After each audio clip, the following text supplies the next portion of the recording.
This episode of Critical Hit is being brought to you by Harry's. Join the 10 million who have tried Harry's. Claim your special offer by going to harrys.com/critical hit.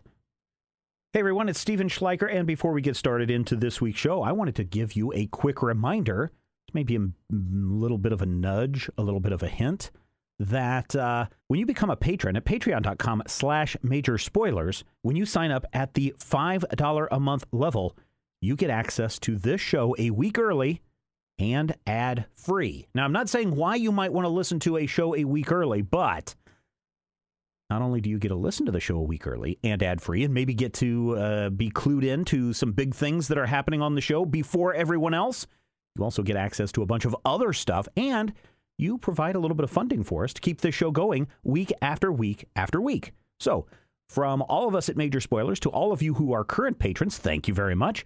And for all of you who are about to become patrons, you guys are awesome too. For everyone else, we love you too, and we hope that all of your dice rolls are critical hits as well.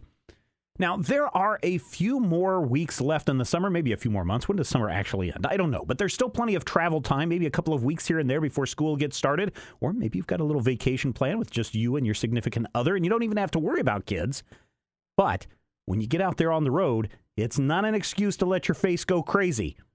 It's not an excuse to just say, oh, I'm not going to shave for the next 2 or 3 weeks or however long you're gone. No. You want to make sure that you look good in case you go out and do something nice. And a lot of people, when they travel, use those cheap disposable razors. But Harry's delivers high-quality, travel-friendly shave supplies with a great low price for just $2 a blade.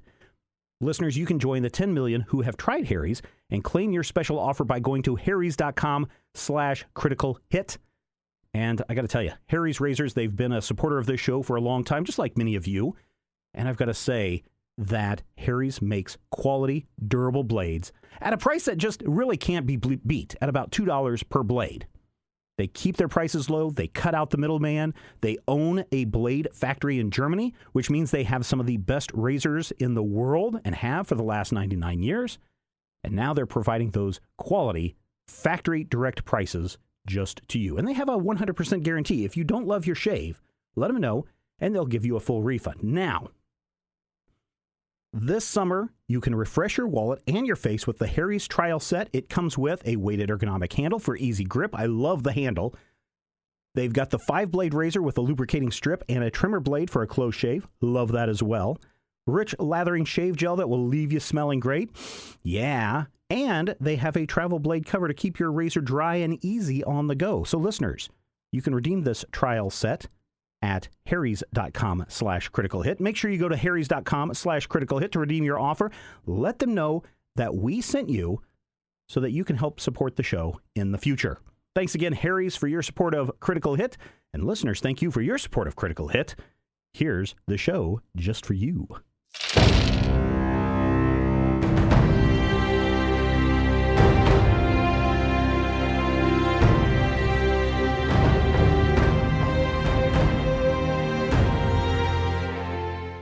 Welcome to Critical Hit, a Major Spoilers podcast. Thank you for joining us once again this week for our real play adventures. And we are hacking our way through the jungle as Rodrigo brings us closer to our destination. That's right. And what is your destination? The big pillar in the sky on top of the mountain. It needs gourds. It needs a gourd. It's hungry for gourds. Yes. We got its gourd. Or maybe the gourds are hungry for the pillars. We don't know yet, because we don't know how these things really work, except they're kind of creepy. It's going to be educational. Yeah. Mm-hmm. All right. Probably a little terrifying. So, yes, you guys are making your way through the jungle to try to get to the dark pillar that is at the top of the mountain, at the center of the bleak forest. I feel like it's been a while since we've done descriptions, so why don't we go around and do that? Who wants to go first? Sure. Leading the way, hacking through the jungle, is one Seven Owls Wise. He is wearing some kind of tattered robes. He's got a scraggly beard that just looks, it's been unkempt. His hair is unkempt. but you can see this kind of steely resolve still in his eyes as he moves through the jungle, taking a swing at everything in his way. You can tell that he's had enough of this jungle area. He is a human, by the way. How does he dress? Well, like I said, his robes are, he wears the traditional like monk robes, but they kind of seen better days. I mean, there's some holes in them. There's like, it kind of looks like maybe he's been using it as a napkin at times, just wiping his mouth on his sleeve. So, there's some greasy spots on the robes. He's really not taking good care of himself since this whole adventure began after watching his god die before him. That would do it. Yep. Any obvious weapons? None that you can see. I mean, he's got a machete, but he really just knows it for hacking plants. I don't think he knows how to hack people with it. But he also has 2 hands, and those look pretty deadly. They look like they've been pounding, working their way up from, soft ash to sand to pebbles to rocks, and then finally to boulders that he's been working on his entire life. To astral diamonds. Astral diamonds, yeah. What's the thing that nullifies everyone's magic powers? The Staticite? Staticite. He's been pounding into Staticite, and that is 7 Owls Wise. Really, if you want the hardest substance, traditionally the hardest substance in D&D is probably mithril. Yeah, okay, well or adamantine, depending on. That's in short supply here in the Astral Sea. Vibranium. Vibranium. Yeah. Clearly, Prometheum. Who's next? So might as well go in the marching order method. So 7 Owls Wise is in the front. Who's next? Zanam. Okay. Zanam is a tallish, thinnish, bluish man. Drow elf, which is to say that he is a deep indigo blue with silver hair that we literally last episode decided just brushes his shoulders. He has a silver beard and a always perfectly coiffed hipstery Van Dyke mustache with curls at the ends. It must be magic because you never see him fixing it. Zanam is dressed mostly to try and seem unobtrusive. Dark clothing. It looks like he does have armor, but he tries to obscure the armor or make it look like perhaps his armor is not as armory as it seems. He does have a black cloak, and over one shoulder, the one that's not currently hacking away at the plants trying to eat us with a machete, is a spiked kind of silvery black, very, very cool looking metal shield with spikes and chains and happy dappy stuff hanging off of it. It's actually pretty out of place, but he enjoys it, and it's very cool. I'm not sure if I've ever quantified his height. I always feel like I end up being the tallest guy in the party, so I don't want to do that. But if I did that, then I probably did. So tall-ish. Not unusually tall, obviously. I feel like it's very likely that Zanam is the tallest guy in this party anyway, unless I don't think 7 Owls has ever been described as particularly tall. No, he's average height at best. Yeah. All right. So unless Rob really wants to chime in here and say that Dalin is like a good 6 feet tall. Dalin is 6'7". Yeah. No, that is non-canonical. So yeah. Apparently, once again, I think it comes with being the defender. Yeah, defenders tend to be big. They need to have a big hitbox so that straight fire doesn't go past them. Yep. So that's kind of the thing. Once again, blue guy, silver hair. Occasionally looks around like something is following us. Who's next? Someone following him. Yeah, the squishiest one. Yep. Healer in the middle or Sparkle in the middle? I don't think our healer's the squishiest one. I suppose that's fair. It's probably, or is it? Yeah, and you're like, you've got some defender class on you, so yeah, I guess it's probably Sparkle. So yeah, in the middle is little Sparkle, who is a Kenku. She's got blue eyes, a long green beak, mix of green and black feathers, and wearing pretty simple, pragmatic clothing as a major contrast to Zanam, just leather armor and kind of an explorer's outfit and boots and an assortment of daggers nicely picked out for her by Drumstick. But all of this was apparently made just for her aboard what was the name of the ship again? The Eventide Regent. The Eventide Regent. So yeah, she also looks like she's seen some better days. She's got a lot of like leaves and dirt from roughing it, and also hasn't, had any time to like really relax since deratifying. So, but yeah, is got the weird Kenku kind of clawed fingers and scaly skin, giving up away to feathers at the elbows. Boots that she is walking very softly on the leaves, trying to avoid making too much noise. Does Sparkle have 5 fingers? It's a really good question. I'll go with yes.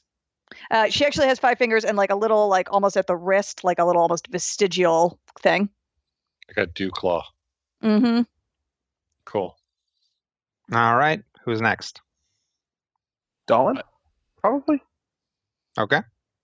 Unless we want to make sure that the dwarf has someone behind him, so as if he does that, move fast enough. Yeah, I figured I'd be taking the rear.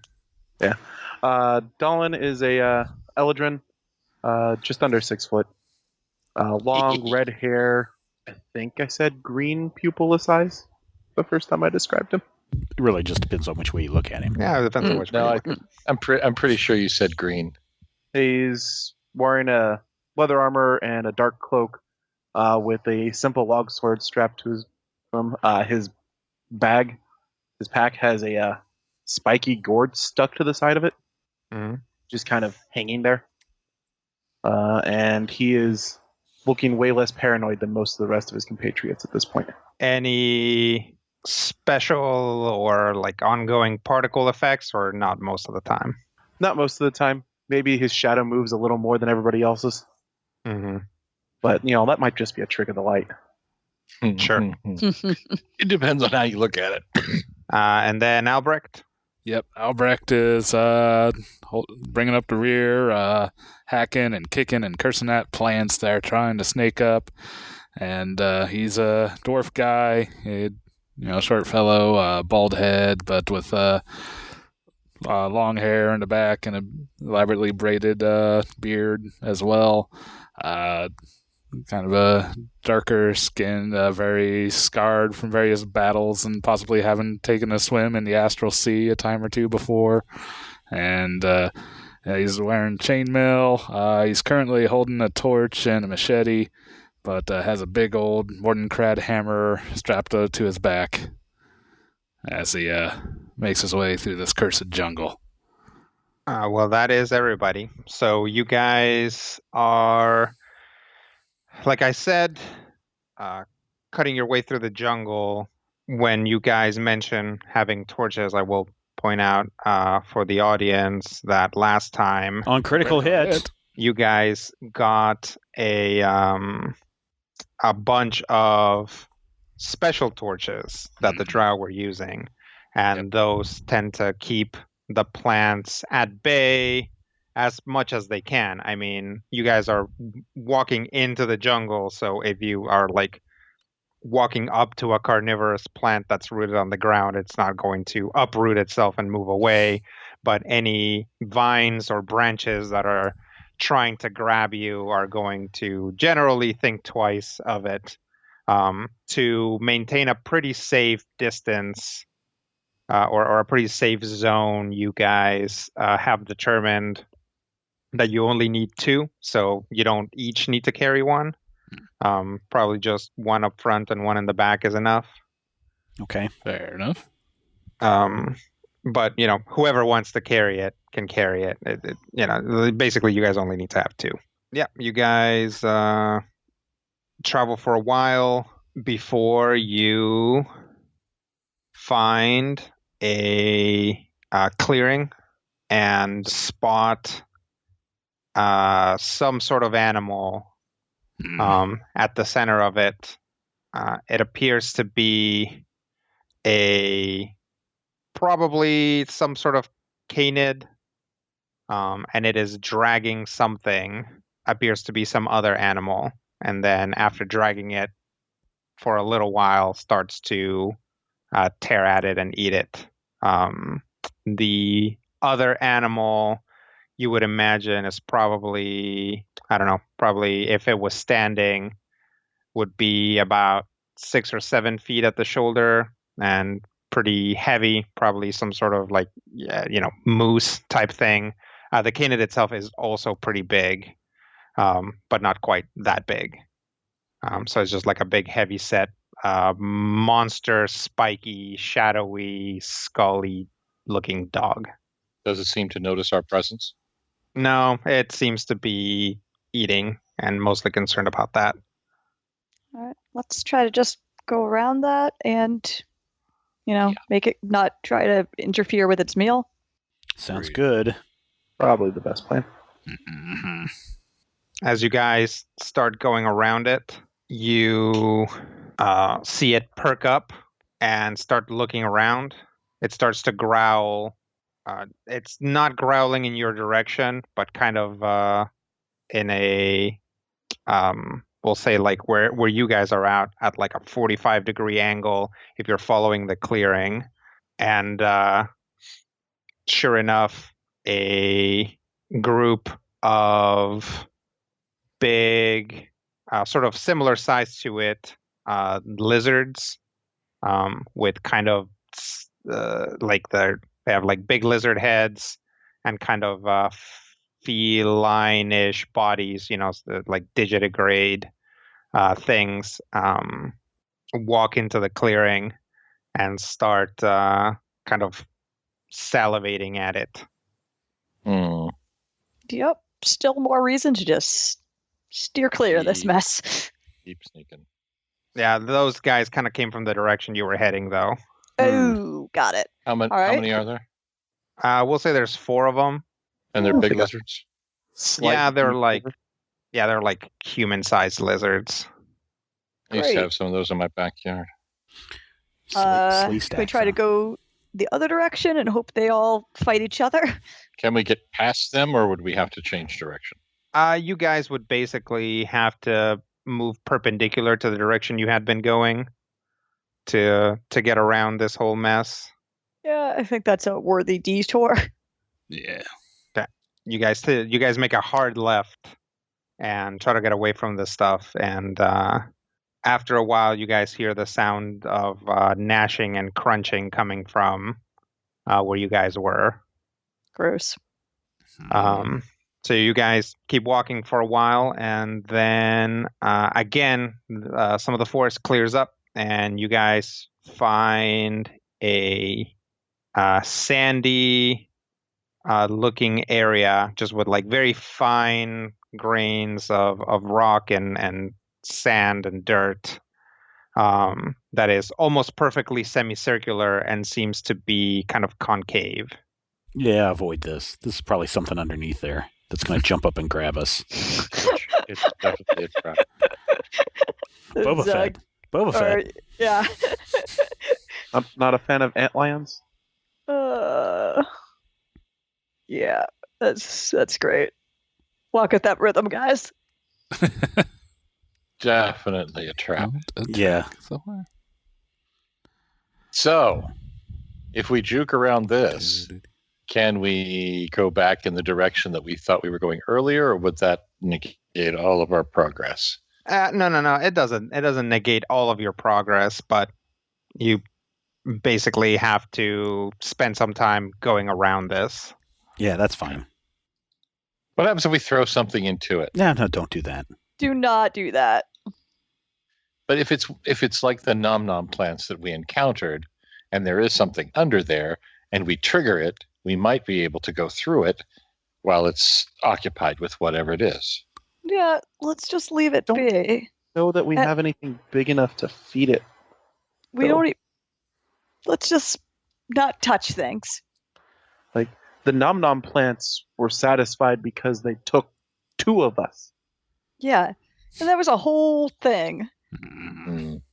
Like we don't have. They're not. I don't think anything on this island is going to be satisfied with a handful of jerky. Yeah, exactly. We also don't necessarily want to be traveling through something's digestive tract. All right. So we shall work our way around the clearly a trap. Okay, the clearly a trap area. You guys work your way around the clearly a trap area. And you walk for a little while and you find another one. Oh, man. But in this one, the sand at the center seems to be moving. Is there something in it? Yeah, there's something kind of coming out of it. What is it? Looks like a bone. I'd say spitting out what it ate. Maybe. Yeah. If you guys hang out here for like a minute, like a couple more bones will come out. Joy. Let's They're move pretty big. around. Let's move around. How big? Like maybe a good 5 feet long. Yeah, do they look like they've been cleaned? Mostly. It kind of, some of them still look like they've got little pieces on them. Gross. Nothing that's very easily identifiable, though. No, like skulls or anything. Well, like, I guess stay away for bones, because that could be evidence of more of whatever this horrible thing is. Yep. Or a system of things. All right, you guys keep walking. Mm-hmm. We All right. keep walking. You keep walking, and eventually you guys both hear and smell running water. That's pleasant. Yeah. It Although reaches running out. water is often a place where animals congregate and thus could be dangerous. Yep. So proceed with caution. Also, there could be things living I in can the try water. we can try to sneak up a little bit just to see what we're walking into. Proceed with caution. Okay. We sneak. You guys proceed with caution. And you guys arrive at a pretty swift river. At the point where you guys can see the river, you do not see any big animals hanging out by it. There are some very large bugs, like I don't know, maybe like 6 inches from mandible to abdomen. Yeah, that's big. Yeah, like flying over the water, kind of holding their position, maybe darting left and right sometimes, but just kind of sitting there. But nothing else obvious. Okay, well, comparing where this is this a river, you said? Mm-hmm. Does it show up on the map? You guys are kind of off the map at this point. Okay, all right. You've had so many detours that you know. I mean, you know how far away you are from the landmarks that were pointed out to you. Okay. And you guys, basically, there's no chart for this. Okay. So, Great. like, you guys can see the pillar from where you are, and you're heading in that general direction, but you guys are way off the map at this point. Okay. At least make a note on the map that there's a river here. Yeah. As best as we can, based on movement and whatever. It could be super rough, but that way at least we have a little mapped out area. Should we be able to return to the elf camp? Mm-hmm. And I guess cautiously move through the area? Do you guys want to try and cross the river, or do you want to try and follow the river? How wide is it? Yeah. It's not terribly wide, but it is very swift. Yeah, no. It's moving very fast, and the speed of the water. There are some rocks and trees and stuff sticking out of it that you guys could potentially use to cross, but also the impact of those things on the speed of the water means that you really can't see into the water. It just looks like rapids. Yeah, my suggestion would be to follow the river because more than likely it's coming from a high spot, perhaps the mountain. That's reasonable. And the other thing we could do is follow the river to see if there's a better place to cross. Agreed. Yeah. If we need to cross. Yeah, like either some form of natural crossing or at least a point where it's shallower. Right. You guys follow the river. I'll ask Little Sparkle. Is any of this familiar from the last time you were here? Is it? I mean, I assume that not really. No, you guys are way off of that path. Yeah, we're super far from where I was. Plus, although everything looks different now. Okay. Like the horrifying bone monsters were not a feature last time I was here. Mm-hmm. Very good. Well, we'll continue to hack and slash our way and hopefully make a little bit more progress before the day's out. I would love to not be here. Agreed. I don't like wildlife, like jungles, outdoorsy stuff in general. And I really don't like this stuff. You guys continue to follow the river, and eventually you get to a weird kind of feature on the river. Is it a sandy indentation? It is not a sandy indentation, but sort of laying across the river is a structure that looks like a tube. It is probably about maybe 8 feet in diameter and appears to be a somewhat translucent gray color. And it just looks like a tube that's or like one of the mouths of it is on one side of the river, the other one, and then it crosses the river, and then it ends on the other side of the river, a few feet. It's not like right at the bank. Does it look alive? No, it doesn't seem to be moving, except where it's like on the river and it kind of moves around with the current a little bit. It does appear to be flexible. That's weird. Is it something that any of us would have seen anywhere in the world? Potentially. Sounds like a history check. No, it's definitely not a history check. But I will say it probably would be a nature check. So if somebody wants to give me a nature check to figure it out, sure, you try. can do that. Okay. It looks familiar. Is it like a shed snake skin? Yeah, that's exactly what it is. Yeah, I got a 36. Gross. Way to go, Brian. That tracks. All right. Really well, big snake. Albrecht is convinced that is a like flexible bridge that the drow deployed. And even when Little Sparkle brings up that it's probably a shed skin of a giant snake, he's not entirely convinced. You can step on it if you'd like. Does it look traversable? It kind of does. It's not look a gift bridge in the mouth. Agreed.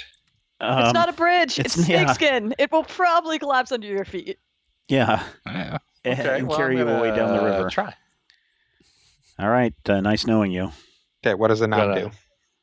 Zanam is going to whip a rope around a tree on this side. Okay. And attempt to see whether it will hold any type of weight in order to traverse the river, taking the rope across with me so that I can tie the rope to the other side so that the rope can be a handle if we choose to fjord the river at this point. Okay. It's probably not fjord, perhaps ford. Definitely not fjord, also not ford. We're fording the river. This is just a cross. We're fording the river. Okay. I'm going to ford the river. All right. Would you like me to roll acrobatics? Matt, Zanam dies of dysentery. I did not diss Terry. I love Terry. So Zanam ties one end of the rope and then goes to cross. It's a little bit flexible, so it's like not like optimal, bridge, because it has some give, but it doesn't look like it's going to break.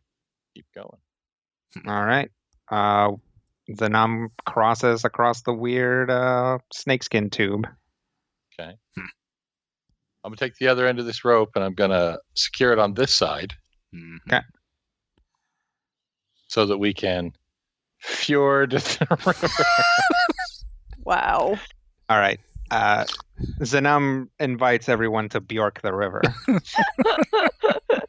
That sounds really dirty. It's my Feydark accent is what it is. All right. I'll give it a go. Okay. Yeah, I mean, it's sturdy enough. Like I said, it's got kind of a off-putting amount of give when you step into it. It's kind of like a trampoline, but you can walk across a trampoline. So Well, Okay. it's better craftsmanship than I'd give him credit for, but I'll go. I guess it's both a snakeskin and a bridge. I'll cross. Sure, might as well. all right, everybody crosses. Mm-hmm. I'm assuming it's less than 20 feet across. It is less than 20 feet across. you just gotta Cool. I leap. teleport. Oh, okay. Okay. Oh, you jerk. Show off. I've got 15 different teleports in my repertoire. Why would I not? Yeah, fair enough. Anybody who speaks Elven catches an cursing under his breath.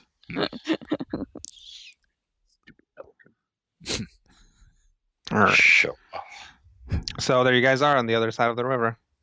Cool. Okay. I guess we'll keep going in the direction of the pillar then. Yeah. Okay. How long? What time of day is it? It's getting on. So you guys All right, then, probably have yeah. to figure out where you want to camp. All right, then probably look for some place that's on this side that looks relatively safe. Find a clearing or area we can clear without too much effort. Yeah. What There's what this sort of perfectly round sand. Let's just put it right in the middle of it. Ugh. what sort of location are you looking for a camp? Not a perfectly round sand dune. Yeah, right. Well, we Ideally, just- something do that's we- not like if there is like some kind of small cave or like group of trees that don't look like they're going to eat us. Basically, something defensible. My worry about Okay. a cave is whether there's anything inside it. Well, but a I cave know, would be yeah. a good call. That's why she specified small cave. We can Right. figure out if there's something inside of it. Yeah, like a shallow cave essentially. Right. Yeah, Like a not something giant deep spider that could that's afraid go of pigeons to or who something. knows what. All right. I'll take a nature check from someone to find a decent camp. 35. 35's pretty good. Well, you guys were messing around with the snakeskin. Mm. Yeah. I'll say that Dallin finds a rocky outcropping that is not going to make for super comfortable sleeping, but it does make for a defensible position and a place where there are no plants rooted. So it kind of gives you guys some space. Set up some torches at the mouth. And Same watch schedule as before. Sounds good. Yeah. Sounds workable. So you guys have no idea what you're supposed to do when we get there with these gourds? Not at all. But Cool. if experience is any teacher, the gourds will probably tell us one way or the other. So, Znam, how'd you wind up like in the anti-loth set? Well, that's a rather complex question to answer, but the simplest response, I guess, is do your people have the concept that as you grow older, you become more paranoid and more set in your ways? Well, not necessarily the paranoid, but certainly more set in your ways. That is somewhat true of the Church of Lolth, except rather than set in your ways, you, well, probably the best word for it is evil. Mhm. But I think there's a bitterness, I suppose is the word I'm looking for. And honestly, it was poisoning every level of our society, all of our people. Even it got to the point where you would see the youngest being immediately drawn in and initiated and indoctrinated into this bitterness. I mean, yes, I'm paranoid, but that's different. This is more of a, I don't know how to describe it other than to say untrustworthiness, I suppose, but both inside and out. And that's how I actually became involved with the Lillian Calamus. So, like, Loth wasn't always evil? Oh, she was always evil, certainly. She's always been evil. It's just a matter of degree, I suppose. To be honest, there was a time when it was mostly contrarianism on my part, but once that that youthful vigor passed, it became clear to me that things were escalating, and I think we've definitely seen that in lost alliances. Not that she wasn't allied poorly before. So yes. So basically, you were always opposed to Loth, but then you felt like you really needed to do something? For a while, I was opposed to anything. But the more I interacted with the Lillian Calamus. Well, certainly, I'm sure. Most of us have. Well, perhaps not Dallin, but most of us have. And the more that I interacted with the Lillian Calamus, the more it became clear that it's not just about, well, I mean, you've heard the things that people say about my people. You've seen the things that my people do to earn their reputation. Yeah. But more than that, I mean, no group is a monolith. There have always been those amongst the Drow organizations and the Drow people who have no interest in burning your soul and feeding a spider with it, but they seem to be fewer and further between, and that seemed problematic for me. So how'd you get involved with this group? And what is that? Is that Lillian Calamus? Is that like a Drow word for something? It's two words for something, actually. Yeah. What does it mean? I'll jump in here. Tell me. Yeah. So a Lillian is an actual like D&D monster. Yeah, they're sweet. Yeah. So it's like a winged snake lady. And the calamus is the central structure of a feather. So it's literally like a part of a Lillian's feather. And it's, supposed to... Lillians are supposedly mythically good creatures and protective creatures. So it's kind of this idea. But of course, it's done by elves. So it's like way more fancy schmancy than it needs to be. Even if they're dark elves. I mean, especially dark elves are more fancy schmancy than they need to be. Oh, yeah. They got to write some bad poetry about it. Yeah. So that's kind of where the name comes from. Our poetry is actually quite lovely. Man, I have feathers and I didn't even know that word. So yes, there was a time. Oh, there was a time in my youth. Oh, you would have found it hilarious. I spent some time in a human settlement trying to fit in. I don't recommend it, but it did at least teach me a little of, my current ways. Did make it easier to be stealthy. It made it a little easier to be unnoticed. So that's always difficult when you're blue. It's not easy being blue, is what I'm saying.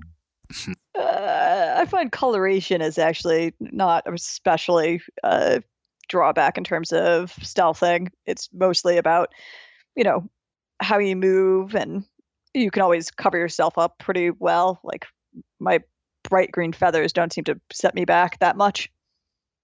That's true, but I just wear a black hood over them. your skills are remarkable. I've been wondering how your feathers even work. How do you mean? Well, I've seen your people before. I can't remember your name. I'm so sorry. Kenku. The Kenku. But I've never really actually been around one long enough to notice the feather colorations and patterns. It's interesting. I think it's pretty similar to pigmentation on, humans or elves. Mhm. Different Kenku from different spiders. areas tend to have relatively similar color patterns. I see similarities to the thoraxes of spiders. We have a lot of spiders. Wait, you're saying that you see similarities between me and a thorax of a spider, or? Between feathers Oh, and spider carapaces. huh. I don't know. I don't really know much about spiders. I try to avoid them. I find them kind of creepy. Well, I may actually see differently than you as well. After all, these torches are quite bright. Oh yeah, that's weird that you can see those. I don't have a beak, so I have to make up for it somehow. I mean, most sentient things don't have beaks. She kind of gestures, whole lip, ear thing seems to be most common. The lip thing. Just so I really didn't know how to describe the not having a beak. I mean, it seems Beakless? beakless. Yeah, there you go. But yeah, I mean, I guess it seems like, I don't know, more flexible in some ways, but you also don't seem to be able to like mess with your voice as much as Kenku or Knowles. So That's true. I tend not to mess with my voice at all. though I've seen some humans that have that ability, like I like plays. I lived in the theater district when I was in New Mawakal, and there were definitely like people who were really good at manipulating their voices. So maybe it's just like a skill you have to develop as opposed to a natural talent. Like I've never met a Kenku who didn't have the ability to do that. Mm. Maybe it's a talent that can be increased with skills. Yeah, I mean, I certainly practice using my voice for all sorts of things. It's a handy way to create a distraction. Mm-hmm. And apparently some gnolls do it too.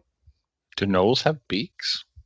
No, they've got like kind of snouts, but again, maybe it's like a whole facial structure thing. Mm-hmm. Could be. Having a larger chamber to echo through. Yeah. I wonder if like, I don't know, like minotaurs got, I mean, they're kind of squat. I'm trying to think of like what else might have that. That's like some naturalist survey, an analysis of facial structure and voice mimicry. I'd read that. So how'd you wind up in this whole gourd mess? I actually encountered Seven Elves and Albrecht first. Before any of the gourd situation even came about, before we encountered Dallin. But yes, they actually ended up in the demon web. Oh, that seems like a bad place for them to be. Well, it could have been worse. I mean, our organization came to attack that facility, accidentally broke them out. So, yay us. I suppose it all worked out in the end. So do you guys worship like a different god or just anyone but Lolth?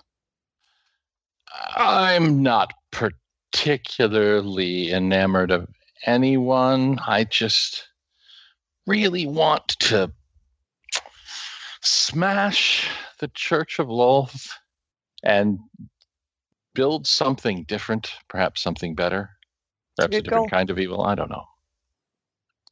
Not a big fan of, big organizations with dominant power on their society, it seems to almost universally go very badly for the people beneath them.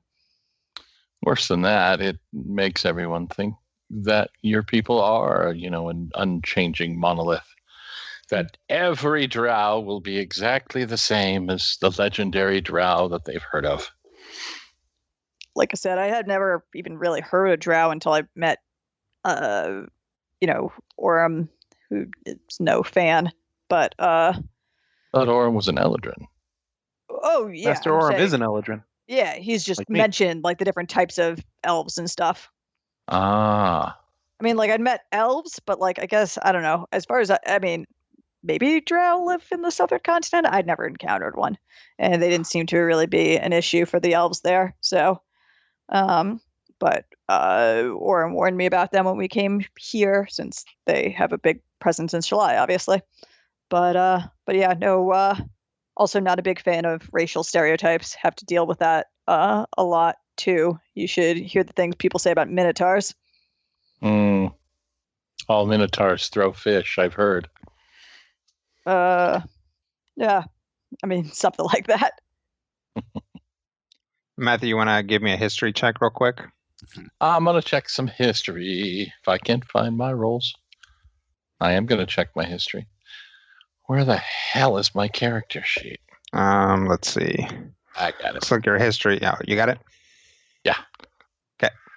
I have been switching back and forth through various PDFs, and every time I switch to a new one, my system says, "Oh, you're done with that? I'll just close that for you." Yeah. Nice. Thank you. Very Incredibly. helpful. Yeah. Or not. My history check is a 26, which seems pretty good. Zanam has heard about the southern continent and knows that drow frequently don't surface there because there's these like very hostile bug monsters that live there that they don't want to mess with. I probably don't see many of my people because of the bugs. Oh, the Kreen? I didn't realize that the Kreen messed with the drow. Well, one or the other. They're definitely territorial. Yeah, I mean, we try to avoid. I just stick mostly to the cities, and they avoid the cities. So I've never had any personal encounters with them, but I know that they're not to be messed with. Am I actually from the same plane, or am I literally from the Demon Web, Rodrigo? If you wanted to have been born somewhere else, you can, but chances are you're from the Demon Web because, that's what I thought. Especially in the central continent, drow were pretty much beaten back, unless you want to be from the Underdark somewhere else. The Demon Web is the most likely, yeah. Nah, I think I said I was from the Demon Web earlier. I mean, I think that also sets up the most tension for Zanam, being like basically from the capital and still deciding to be a rebel. Right. If he was from the fringes of that society, then like, well, yeah, obviously, I would have dealt him more. But it gives him a stronger swing to heroics if he was, basically was born in the center of it. Yeah. Right. I like the sound of that. That sounds perfect. All of that is true now. Okay. We have spoken as of this episode of Critical Hit. All of that is true. Okay. I've lost my place. Oh, we were talking about bugs. It's more of a you stay on your side, we'll stay on our side sort of thing. I don't believe there are very many of my people at all in the central continent.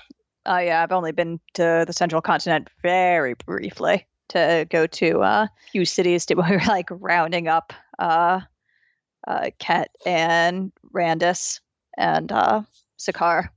I've heard of this Randus. Yeah, he's a useful guy. I could really use him right now to like make me some new gear or something. When we return to the ship, we may be able to find you some new gear. Yeah, Unless I mean you're the ship. specifically needing magic. Yeah, I kind of was hoping for magic. I miss having a bag of holding and disguise hat. Get used to certain things. That must be nice. It is. That's another there's not much good about living in the southern continent, but easy access to magic items is one of those few things. I think a few magic items would be very helpful for us right now.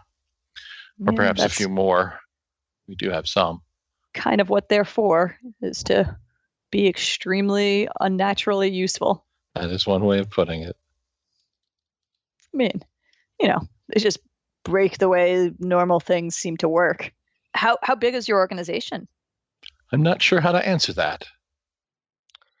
Large enough to be a threat. It's pretty big, especially it's really taken root in Shalai because there's a lot more places to go and hide and stuff. But you guys are 100%, no questions, desperately understaffed for the undertaking that you guys are doing, right? It's yes, there's more of us every day. Vive la resistance! But if you guys have no dreams of any sort of frontal assault ever because the enemy outnumbers you by the thousands. The church is massive, and most of our undertakings have to be of a secret nature. I know that I don't honestly know if they completed it or not, but I know that at one point Lolth was attempting to disrupt the ley lines in Shalai, and we had a considerable number of Leyland Calamus agents there to try and keep that from happening. And I honestly don't know if it's even possible or successful or not, but I know that it was an undertaking that was at least on a 50-to-1 basis to the operatives of the church. So Yep, sounds like how my people operated against the forces that rule the southern continent. It's a hard life. I'm hoping they were successful, but given the state of the bleak forest, I'm not sure that anything was successful. Yeah. I'm wondering, looking at the creatures and looking at the plants, what this says of the state of Great Tiger. Oh, Whether nothing he's good. Gone. Gone or transformed again. Well, hopefully our pillar mission will have some sort of positive effect. I hope so. I mean, it sure seemed like Bahamut thought it was important. All right, I think it's time to wake Albrecht. But good chat. Yes. Thank you. Albrecht. She'll pluck out one of her feathers and be like, she'll pass it to him. Oh. In case you wanted to figure out how it works. Cool. It will disappear into a sleeve. All right, I'm up. You're up. All right. It's quieter than last night. That's probably good. So how you feel's been going so far? Nothing to speak of. Dallin, have you seen anything? No. Just listening to you two. Alrighty. Well, sooner we can get this done, the better. Agreed. I'm wondering which gourd is required and what happens when we give it up. Well, assuming that we do give it up. I mean, we don't actually know anything about this situation.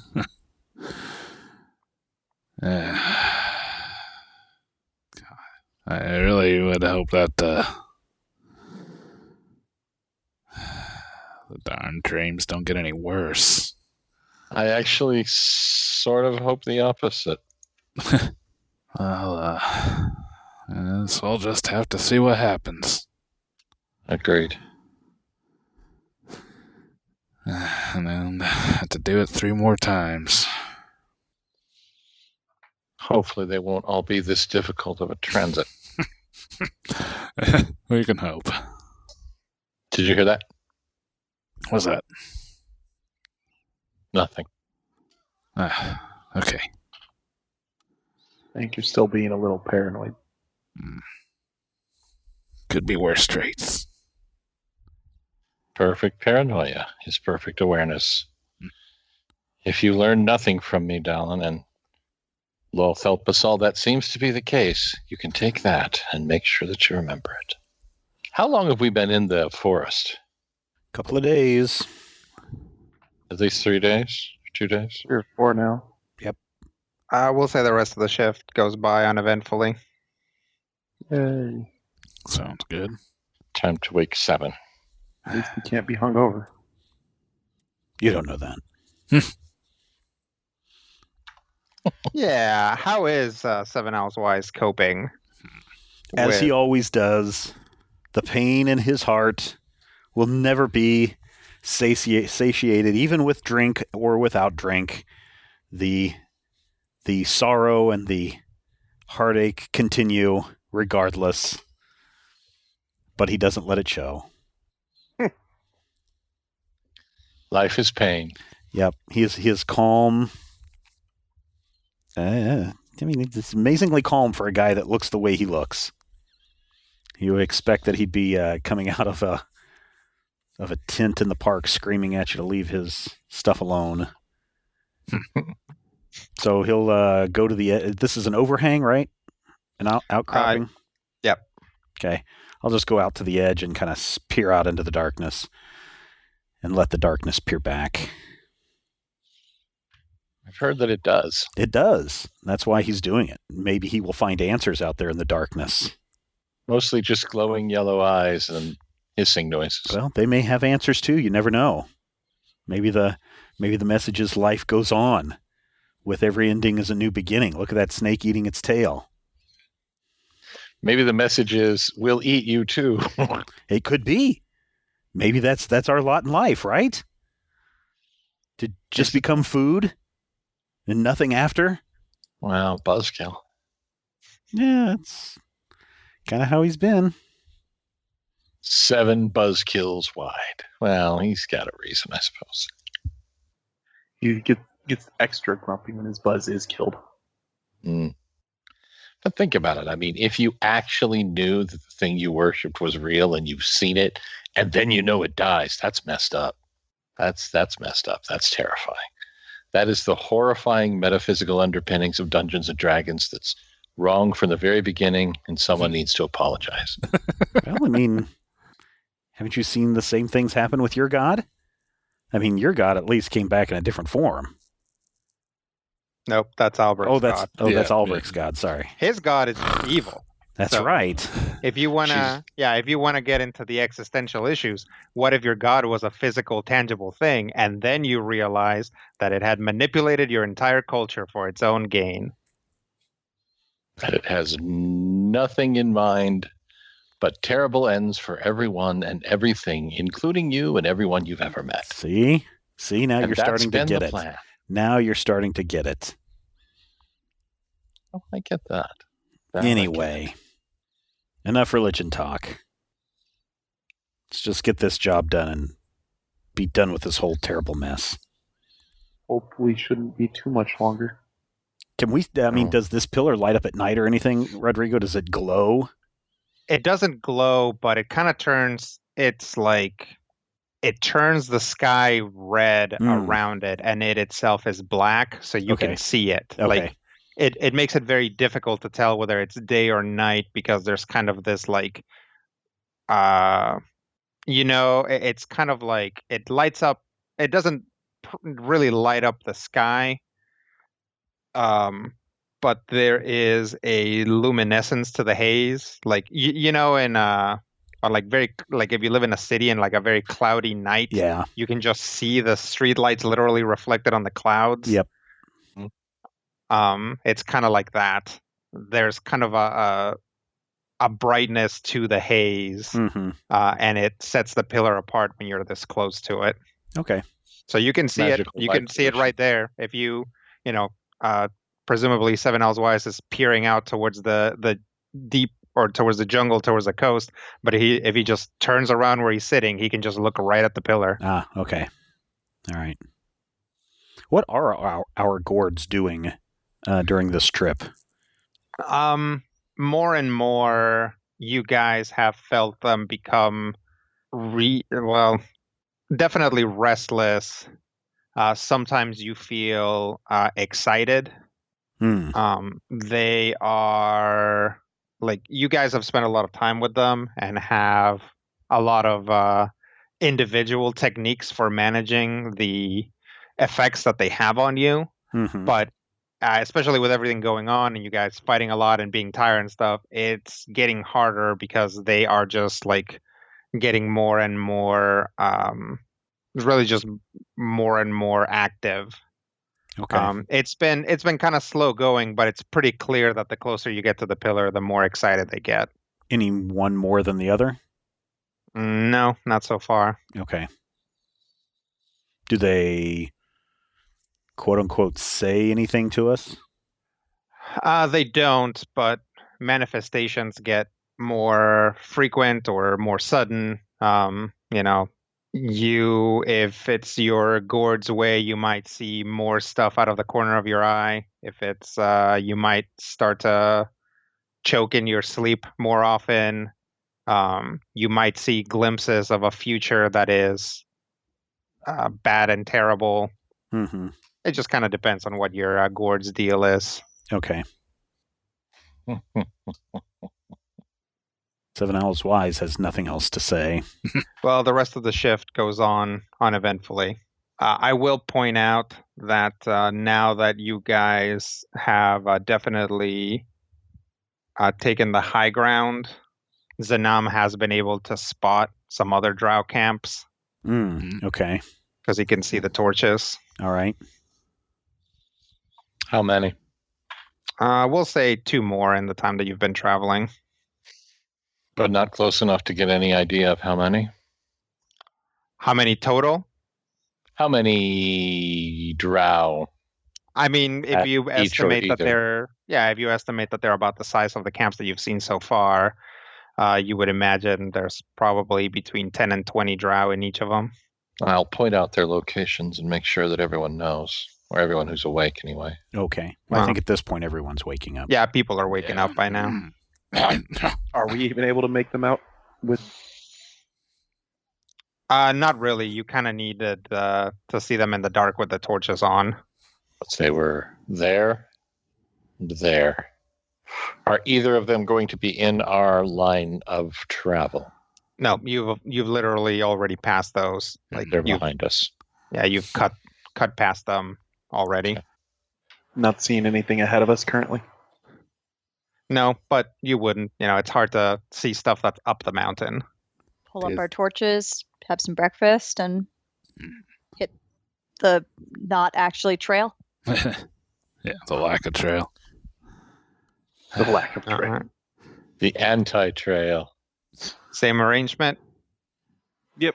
Yeah. All right. Well, you guys travel for another day, and it's kind of a similar deal. You end up, you can't ever make a very direct path because the fauna here is ridiculous. It's ridiculous, out of control. Yeah. Murderous. So it's the sort of thing that like the best you can hope for is that it's like the best obstruction you can hope for is that there's just like a big rib cage in your way that you have to like climb over. Like that's like a best case scenario. It's like if something is obstructing your path and it's already dead, that's like the best you can hope for. Right. Cool.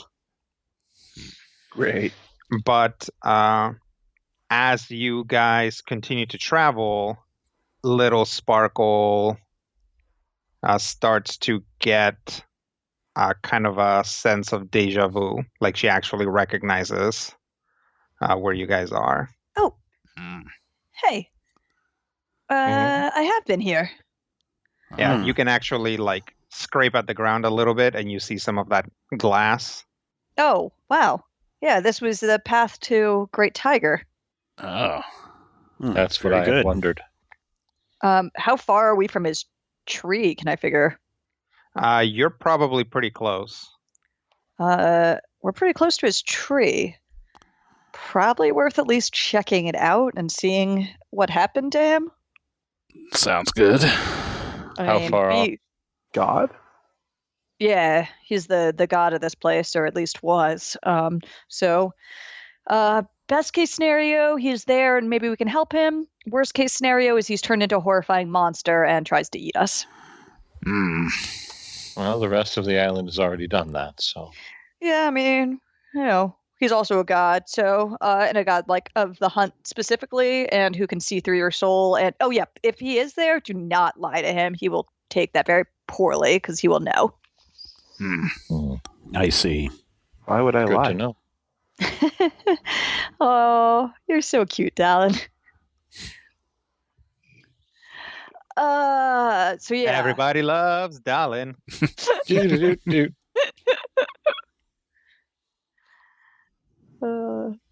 I honestly mostly imagine him as like Megan from Young Justice, and then eventually we'll learn his terrible dark secret. I mean, you kind of already know his terrible dark secret. Yeah. Dawn is super upfront with his terrible dark secret. Yeah. Hi, would you like to know my terrible dark secret?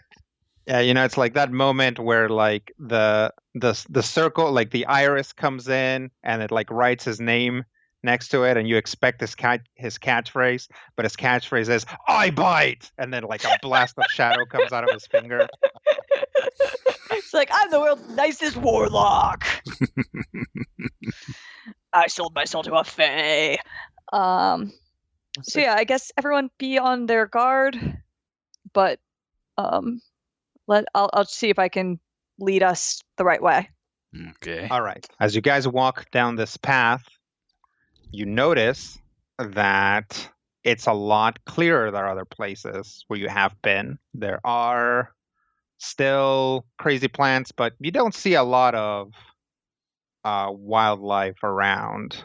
And as you continue down the path, eventually you see this big tree coming out of the side of the mountain. And there's an outcropping where it is, so you guys could potentially walk right up to it. It's a big, dark tree. Its foliage is extremely dark. Little Sparkle had seen it before, and it does look different. There is clearly whatever's going on with the island has affected it as well. But as you kind of move towards it, you can see that you guys are getting very close to the pillar. Like as you approach the tree, you can probably see what is a path that is going to lead you still a ways up the mountain, but to the pillar itself. When you get to the very top of the mountain, eerily, all of the gourds go quiet. And not from the tree itself, but from kind of a side, basically a wall on this, if you think about a mountain path, this, to the left, a chasm, to the right, wall. So if you follow that wall up to another outcropping, standing atop it is a silhouette, roughly humanoid, has some stuff coming out of it, maybe big ears, maybe horns. It's hard to tell because it's actually kind of framed from behind by the pillar itself. But you guys do spot a pair of red eyes. And you all kind of see it at the same time because you get this kind of like heebie-jeebies, like something's looking at you. Little Sparkle will bow and say, "Great Tiger, we've come to help." Zanam feels something around his foot as a vine wraps itself around him and just like yanks him backwards. towards the tree. And I think we'll wrap there for now. Yeah, that sounds like a perfect place to wrap up this installment of Critical Hit. Thank you, everyone, for downloading and checking us out as always. You want to know what happens next? Head over to patreon.com/Major Spoilers. Get next week's episode early and a whole lot more. You can find that as just one of the many perks when you become a patron at patreon.com/Major Spoilers. And until next time, here's hoping all of your dice rolls are critical hits.